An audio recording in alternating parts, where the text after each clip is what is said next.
Dito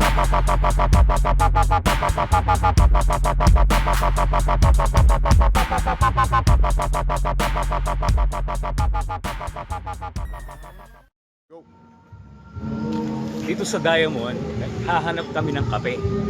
For the first time. Lalo namin yung kape. Tara, dito tayo.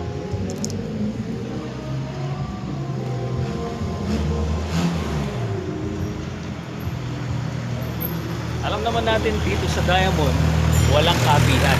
Dito pala sa White House Grill, meron. Let's check it out.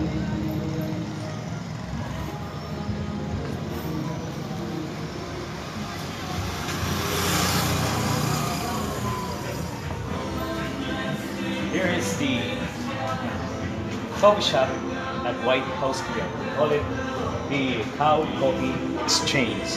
Come on, that's right. And we have, siyempre kasama natin, kaya din tayo po, yung Mickey Kening Cow Coffee Exchange, Sir Kurt Ortiz. Kumusta po? Hello, welcome.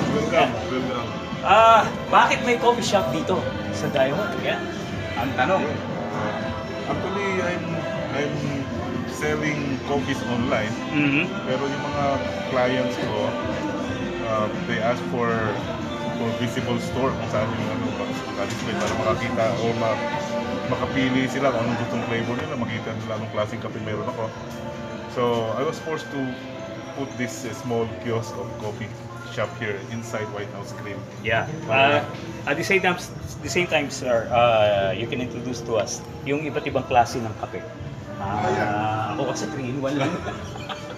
Minsan nagmamadali. Yung iba, Halos mga coffee natin are coming from Highlands, Cordillera region.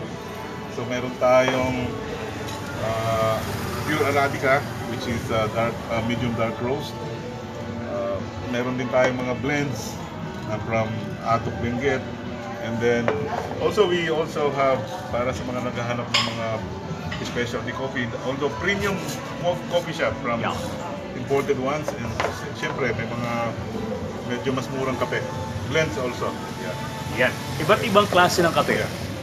How about dun sa mga client natin siyempre wala namang gamit pag tulog. Yes sir. Kasi usually may mga brewers na ay mahilig sa brewed coffee. Kung pagdating sa bahay wala silang brewing gear or coffee maker.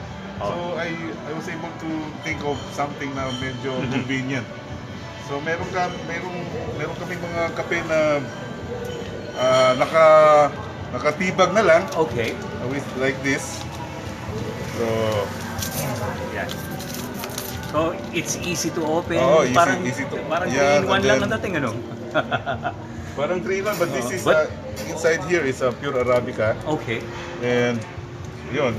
Napakasarap na kape ng Arabica. Ito lang. Naka-tea bag na, naka-coffee bag actually. Okay, coffee bag. Tapos, and then, just pour hot water. Ganun lang kasimple. And then steep for at least 3 minutes. You have your brewed coffee, which is organic and natural. And of course, original Arabica. So, hindi siya 3-in-1. Hindi siya synthetic or whatever. Yes, of course. At saka yung amoy niya talaga. Yeah, very so, malalanghap mo talaga. Gusto niyo makita paano? Sige sir. Bubuhusan mo lang ng mainit na tubig. Yan po. Karing Kabalen, if you're looking for a coffee, ganito makanini mo po kasimple Kening Cow Coffee Exchange. Parang tsaa lang pero yung kape kasi it needs a more steeping time. Okay. So you have to brew it like at least 3 to 4 minutes. Okay. Para lumabas talaga yung lasa niya. Kailangan ba boiling water? Usually boiling water, pero yung mga Or merong certain temperature lang? masasarap na kape, hindi talaga below boiling temperature like. Kaya merong iba 78 degrees. Yun. That's the Ideal na yung mga 85 to 80. Okay. So steep mo lang yan and then wait for at least By the way, itong produkto natin is meron tayong option for sweetened. Okay. Merong sweetened with muscovado. Okay. And then meron ding pure black. Black yung mahilig sa black coffee na hindi sweetened. Yun. Nakatibag na rin siya. I mean, naka-coffee bag. Naka-coffee bag na. And then we have premium coffee also. Mhm. Gusto na tingnan natin. The other one. Okay. Itong premium coffee natin, this is also pure Arabica, but medyo maganda paggagawa at pagka Mhm. Kakaiba naman to. this is how it is. Okay.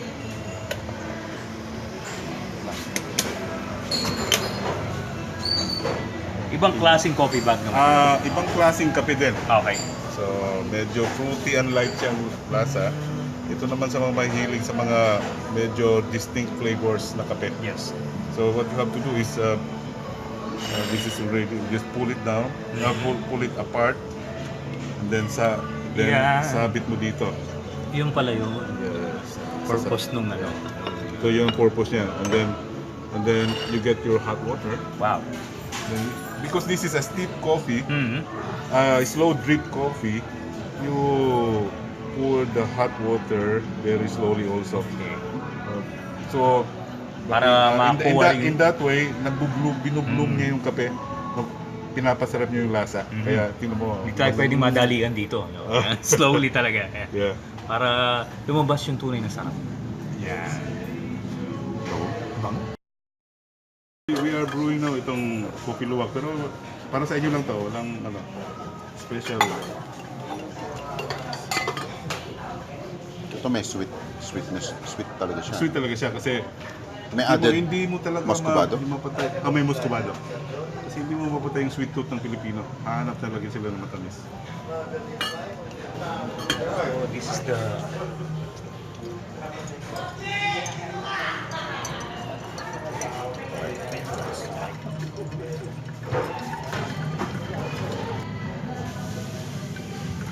Tsaka may sukat talaga siya. Hindi, pang good for one serving lang to. Ano ko lang, para lang Naalala ko meron may nakausap na ako minsan na tinalagyan niya ng brandy ang kape. medyo, Early in the morning, nilalagyan. Ano ba flavoring niya? so, bago hindi ko muna isa-serve yan dahil may certain temperature bago ko Oh. serve. Okay. And then, the best way of, kung medyo pag coffee connoisseur na kayo, the best way of testing a coffee is by slurping fast. Okay. Ganun. Hindi basta lang yung Oo. Okay. So para kumalat yung lasa ng Lasa. kape tapos So may procedure din pala, no? Hindi Pag Parang wine din. Wine Oo. connoisseur. Parang ganun. parang ganun. yung mga iba kasi pag dire-diretso. Kaya hindi nila na-appreciate yung lasa no. Kaya hindi nila na-appreciate yung lasa ng tunay na kape. Pero dito sa mga 600 pesos sa Nang happy mo eh. tsokolate. It's napakabango. Yeah. Kagaya nung kanyang pagsip. Bigla. May sound. Ayun. Walang sound yung sa'yo Walang eh. sound yung sa May akin. sound. Ulitin mo. Yun. Malakas pa dapat. Oo, ganun ba? Ganun. Para siyang brandy Yun. Ganun ba yun? Oh, sinabi na niya. Ganon ang lasa niyan. Yaya pala. Kaya mahal. Oo. Kasi akala mo dinagdagan ng brandy. Pero Mm. you do not add brandy there. It's coming from yung musang talaga. Yeah. Coffee luwak. Kaya yung mga friends natin, hindi lang naman puro inuman. Of course, you will enjoy everything from the beer to coffee. Yan. Kasi Katabi lang yan. Hindi naman lahat The food. mga magkakasama Oo. pumunta rito para mag-beer. Yung iba Nagbibiruan nga kami kanina. Sabi ko, nandito tayo sa Diamond, naghahanap ka ng kape. Eksakto. Cow Coffee Exchange. The best. Nakapangulsan na. Joke lang. Basta invite mo yung Yeah, you invite your customers and for those coffee lovers, anong meron dito na wala sila? Wala dun sa iba. Yeah. Okay. Nandito kami. Cut mo na. Sige sir, no problem. Sige. Okay, kung pag naghahanap kayo ng mas masarap na kape, lalo na, we have also lattes actually, but we are serving also premium flavored coffee. Most of the coffee we have now are coming from Highlands. Mas may lasa talaga. Siyempre, ma-distinguish nyo yung mga kape na gusto nyo. Yung lasa, hindi lang lasang mapait. Kung maghanap kayo ng mga ganong lasa, meron tayo dito sa Cow Coffee Exchange. Dito lang sa loob ng White House Grill sa Diamond Subdivision, Balibago, Angeles City. Yan. Not just for coffee enthusiast. Kasi meron silang mga ano eh. Yep. May mga props din tayo. Pero para sa mga, it is also for serious coffee lovers. Yes. Yun. At the same time, we cannot explain it to you. Please try to experience it. Kung gaano kasarap ng amoy, ang lasa. Okay? Hindi na ako tumigil.